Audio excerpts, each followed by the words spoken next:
नाम छोड़ दो, संसार में आ जाओ। पर जो साधक जमा रहता है राधा राधा राधा, अब उनके अनर्थ और दुष्परिणाम और अनिष्ट चिंतन ये सब कुछ छूट गया।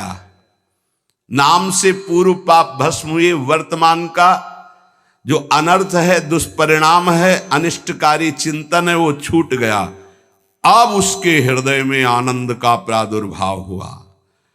अब उसके हृदय में भगवत स्वरूप, पवित्रता, शांति, संतोष, निर्भयता, निश्चिंतता, समस्त दैवी संपदा प्रकाशित हो गई। अब तो एक एक नाम के साथ उसको स्वाद मिलने लगा और दिव्य स्वरूप भगवान का उसके हृदय में झलकने लगा। अब भगवान के रूप की प्रतिष्ठा उसके मानस नेत्रों में हो गई।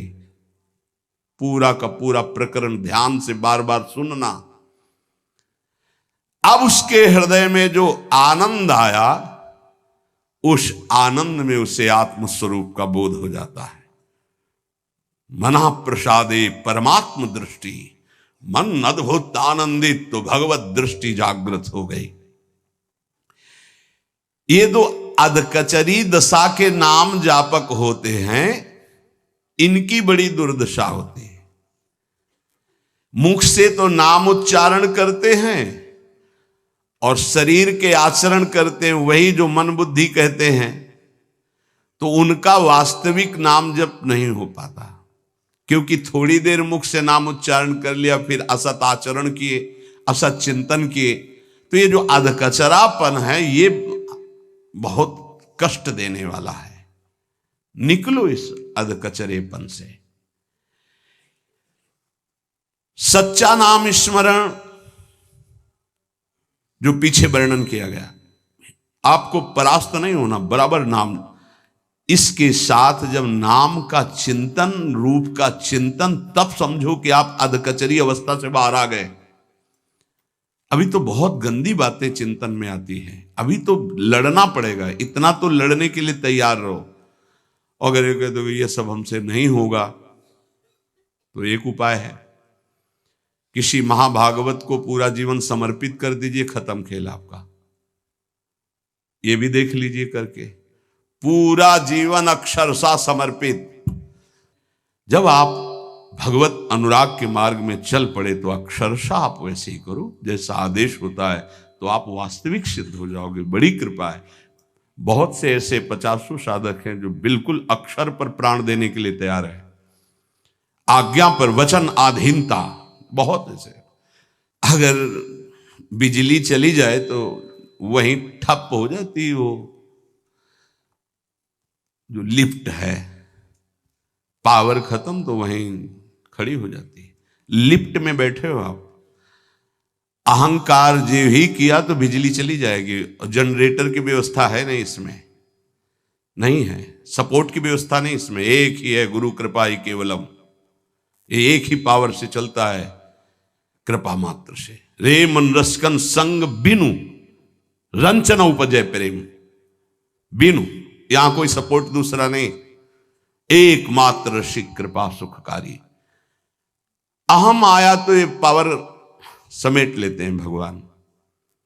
अहम नहीं, दैन्य। जितना ऊपर उठो उतना दैन्य होते चले जाओ।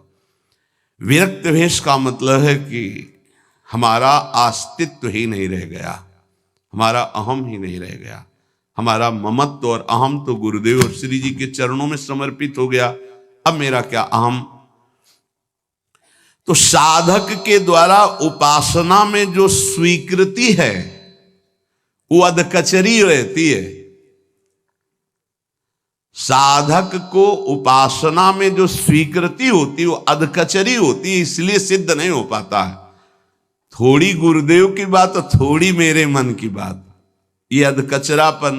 भगवान ने नारद जी को कहा था, अधकचरे योगी का मेरा साक्षात्कार नहीं होता। थोड़ा गुरुदेव की बात माननी है, थोड़ी अपनी बात माननी है, अधकचरापन। पूरी बात गुरुदेव की माननी है, बस बढ़िया बात बन जाएगी। जब निकले वो मूड़े ही मुड़ा लिया है भगवत मार्ग में, फिर क्या। फिर अपने मन की बात क्या रह गई? नाम नामी अभेद है। नाम स्मरण की परिपक्व दशा में नाम नामी और नाम धारक तीनों एक हो जाते हैं। तस्मित तज्जने भेदा भावात। ध्यान दीजिए, त्रिपुटी कलय जैसे ज्ञान में दृष्टा दृश्य दर्शन त्रिपुटी कलय, ऐसे ही नाम नामी नाम धारक त्रिपुटी कलय अभेद हो गया। नाम नामी और नाम धारक तीनों एक हो गए। नाम में नामी में नाम धारक भगवत स्वरूप, कोई अंतर नहीं रह गया नाम में, नामी में और नाम जापक में। तस्मित तज्जने भेदा भावात, ये परिपक्व अवस्था नाम की जापक की हुई। नाम स्मरण की बात जिह्वा से नाम, कंठ से नाम और फिर हृदय से नाम प्रारंभ हो जाता है, अंतरात्मा से। जो ही हृदय से नाम प्रारंभ होता है, हृदय से नाम जब चलने लगेगा तो जपना नहीं होता है, उसमें चल रहा है, जैसे धड़कन चल रही, बस वो सुन रहा है। आंखों में वही झलक रहा है, हृदय में वही चल रहा है, श्रवण इंद्रिय में वही सुनाई दे रहा है। इससे प्रेम सोत प्रकट होता है। जिह्वा से जपते जपते, कंठ से जपते जपते जब हृदय में आया तो सब विकार नष्ट, दैवी संपदा तो पहले ही आ गई। नाम नामी और नाम धारक तीनों अभेद हो गए। अब जब हृदय से नाम चल रहा है तो प्रेम स्फुरित हुआ, बस सब सामर्थ्य जागृत हो गई।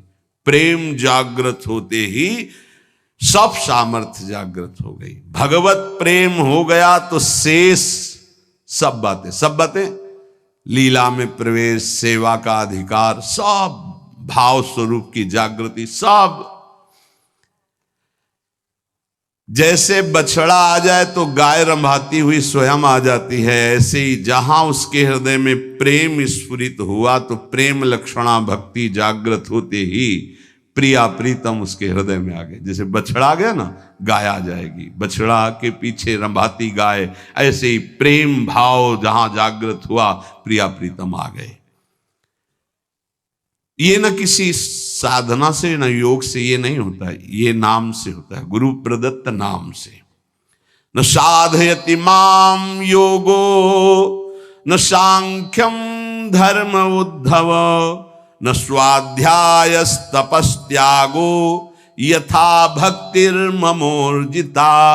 ये भक्ति जो प्रेम भक्ति जो जागृत हुई नाम से, कह रहे हैं योग साधना ज्ञान विज्ञान धर्मानुष्ठान पाठ तपस्या त्याग तीर्थ स्नान ये स्वाध्याय आदि, इनसे ये प्राप्त नहीं होता। मेरी जो अनन्य प्रेम दिनों दिन बढ़ने वाली प्रेम लक्षणा भक्ति वो मुझे अधीन कर लेती है। धर्मा सत्य दयोपेतो विद्यावा तपशान्विता मद्भक्त्यापेत मात्मानं न सम्यक प्रापुनाति। जिसके हृदय में मेरी ये भक्ति प्रकट नहीं हुई तो चाहे वो सत्य दया धर्म तपस्या विद्या इन सब से युक्त हो जाए, वो भली भांति परम पावन होने में असमर्थ है, अर्थात मुझे प्राप्त करने में असमर्थ है। समर्थ है तो केवल मद भक्त्या, अगर मेरी प्रेम लक्षणा भक्ति नहीं है तो वो सत्यवान दया धर्म तपस्या वो विद्या इन सबको धारण करने पर भी वो मुझे प्राप्त नहीं कर सकता। यहां भगवान कह रहे धर्म सत्य दयोपेतो विद्यावा तपशान्विता मद्भक्त्या पेतमात्मानं न सम्यक प्रापुनाति। भक्ति का स्वरूप मेरी क्या है? रोमांच हो रहा प्रभु की बात सुनकर, एक जैसे ठंडी में से होता है उसे कंप कहते हैं, शरीर कंपायमान हो गया, रोमांच हो रहा, अश्रु बहने लगा, शिथिलता आ गई।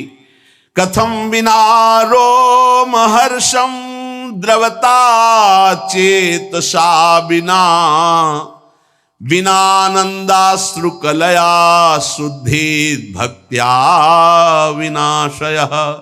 जब तक अनन्य प्रेम भक्ति के कारण शरीर पुलकित नहीं हो जाता, चित्त पिघल कर गदगद नहीं हो जाता, आंखों से प्रेमान आनंद के आंसू नहीं बहने लगते, अंतरंग बहिरंग भक्ति की बाढ़ में डूबने उतराने नहीं लगता, तब तक वो शुद्धि जिसमें मैं प्रकाशित होता हूं संभावना ही नहीं है, चाहे कोई भी साधन कर लो।